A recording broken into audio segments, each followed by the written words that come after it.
Ladies and gentlemen, welcome back to this series. Cloud versus Rhett, with Rhett currently leading one game in the best of three and looking dominant, I think. Yeah, would be looking unstoppable. Good God. Just unstoppable right now. And it looks like both of these players are ready. The next map is Daybreak, choice from Cloud here. Yeah. And once again, I suspect a similar game. I mean, Rhett's not going to really change a winning strategy, so he's just going to play pretty much the same. It's all going to come down to how Cloud plays. And we'll have to see what he decides to do. All right, they are ready. And if you see the words Dark Force in game and get confused, that's because Cloud doesn't have a US account, so he borrowed Dark Force's US account. What can we say? Dark Force is the good guy of this tournament at this point. Cloud's playing as Dark Force. You're playing as Rhett. TLO, yeah. I'm actually Rhett. Nobody really knows this. Rhett's actually on my account, boosting it right now to Grandmaster. Simple as that. It's been a good tournament so far, and we are drawing to the close of the first day, which has been a fairly long casting day, I have to say. We are now approaching 12 hours. We'll see how quickly. Yeah, it's not too shabby. We've done worse. We've done worse. All right, folks, here we go. Is he unstoppable? One has to wonder. His name is Liquid Rhett, and he is in the blue trunks, playing Zerg to the northeast of this particular map, the GSL Daybreak, versus his opponent, Alternate Attacks, Cloud. He is in the yellow trunks, and he is playing Terran to the southwest. Yeah, the style that Rhett plays is so hard to play against because he drones so heavily, yet scouts so hard. That's the hardest thing about Rhett, because if you try to punish the fact that he drones so hard, he scouts even harder. Yeah. And he will see it coming, and then will stop droning so hard. And that's the thing which makes Rhett so good. He's not afraid to send in one or even two overlords. Sometimes he sends more, and it's like, what? But he just wants to know exactly what's going on. And, you know, he'll always use overseers as well. And every step of the game, every step throughout every single game he's ever played in Starcraft 2, he knows exactly what is going on and knows exactly when to drone, when to unit, when to upgrade. And that is what makes him such a talented individual. Yes, it does. And yet it seems so simple saying it like that. Just well, it is simple, but the thing is that the actual execution of it is difficult. To constantly keep up that level of awareness across the map when your opponent is actively denying you from doing so, and also keep your macro in, never miss an inject, and everything else, that is incredibly hard. And that's why Rhett is as good as he is, because he can do that and other players can't. Yeah, we do have a 15 hatch, probably followed by a like 16 pool, I guess. Is pretty standard, may even go higher. But 16 is pretty standard for a map this big here. And Overlord's already making their way into good position, as you can see. That one's going to go right behind the natural on the top left. And the bottom one is just going to go all the way around the main. And he's got two key locations, the natural and the main base. He can scout the gases, can poke in and everything. And we do actually have the gas first here, surprisingly, from Rhett, and then the spawning pool. So he wants to get speed out first and start to take map control a little bit harder. He can take the Zelnaga towers. And also to prevent these Hellions from being too much of a nuisance earlier on, which are probably coming here for Dark Force. I would think so. Dark, yes, indeed. Alternate Attacks, it's the Alternate Attacks Invitational right here, but unfortunately, the Alternate Attacks guys are struggling somewhat with Dark Force currently out, and SCi4 very much on the verge of being out at this point. Yeah, I mean, not so good. I mean, they came in strong with 3 representatives, yet are leaving day one not so good. And Cloud is their kind of remaining hope. It looks like SCi4 is almost out, and Dark Force is. If Cloud turns this series around, that would be great for them for sure.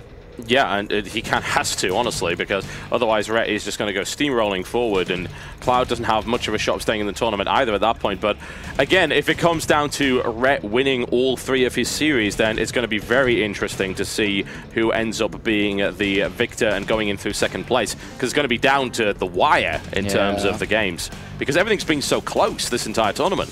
Yeah. Such a good tournament so far. It's running very smoothly. The games have been awesome. It's always nice, yeah. And so far, we do have double queens coming down for Rhett. Will has taken gas, and we'll have to see, does he go straight up to layers? He hits 100. He's getting that third queen as well. Will use the third queen to obviously defend and help creep spread. And let's have a look in Cloud's base. Pretty much standard build this time around, just getting the tech lab straight away onto the barracks. He can start stim. If he did feel that aggression was coming, he could build a Marauder to deal with any roach aggression. But on a map this big, you're not going to see aggression. Even you're not going to see aggression from Rhett anyway. early on, so probably just straight into Stim and then look to add on additional barracks very, very shortly. Meanwhile, we do have 2 Hellions spreading across the map, and these are the ones that are going to need to try to prevent the creep spread, which is already double creep tumors started down here for Rhett. Rhett really loves that. He tries to get another queen, but he will actually sacrifice potentially an injection, which you're seeing at the top here. And it's mostly because he knows exactly what he's doing. He's perfectly balanced in that respect. You might think, oh, you missed an injection, end of the world. No, not really. If it's part of your build order and you've planned it out and you know you're willing to make that sacrifice, then that's absolutely fine. And a really early macro hatch here for Rhett.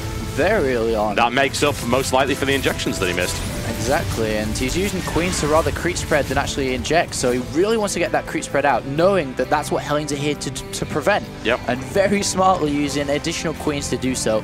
And now he's off to lair as well. We'll start to take the gases very, very shortly. And meanwhile, on the base of... oh, nice creep tumor kill there by Cloud, but... just one. That's a bit unfortunate. Yeah, he's going to get more. He's just going to keep chasing. He has more than enough, actually. So all of them are going to go down. Yeah, he'll get him eventually, yeah, but that Hellion did get a lot of kills, let's be honest, and might have fairly well there. But the problem is that the Hellion attack has failed. He has not stopped the creep spread, and Rhett will be able to take a third very shortly. Yeah. And looking at the base of Cloud, we see quite a standard play, 3 barracks into reactor medivacs. Meanwhile, in Rhett's base, he's now taking all gases. He's just about going to hit 200 gases. He wants to build the Spire. And then he can start to tech up into going for the Spires. Nice scout information here by Rhett, and not only that, doing incredible amounts of damage here. Hey, Rhett actually built some units in the first 10 minutes of the game, and just wrecked. Absolutely wrecked. Look at that. He's done. Cloud is done. Rhett is just... oh, man. What the hell? Okay, apparently, so the answer to that is, after your heli attack, build links and done. Oh, man. Wow. Rhett's just made a fool out of 2/3 of alternate attacks. Making it look so easy. Just pokes around with How links do you do just that? to kind of look, all right, have you taken the gases yet? Oh, I can just kill you. Yeah, all right. Okay, I'll just kill you then. All right, well, that was a fast one. Yeah, well, that actually helps us catch up our schedule for once. We always said, oh, the Rhett games are going to be really long. No. Oh, well, back to the EU server, and let's go find Grubby for this grudge match. Well, we know for a fact that Rhett is through now, and he's most likely going through in first place at this point. He has not dropped a map yet. He is 4-0 in map score with 2 Series 1. Wow, yeah. Can Grubby stop him? Can Grubby? Grubby is the only one. Can he do it? That's a good question. We'll have to find out. And by the way that everyone's playing today, it seems like Grubby is probably the most likely to as well. Yeah, certainly I think so. Anyway, folks, we're just going to go to a quick break and set up the next series of games for you. This will be the final series of today, Grubby versus Rhett, which is guaranteed to be amazing. So don't go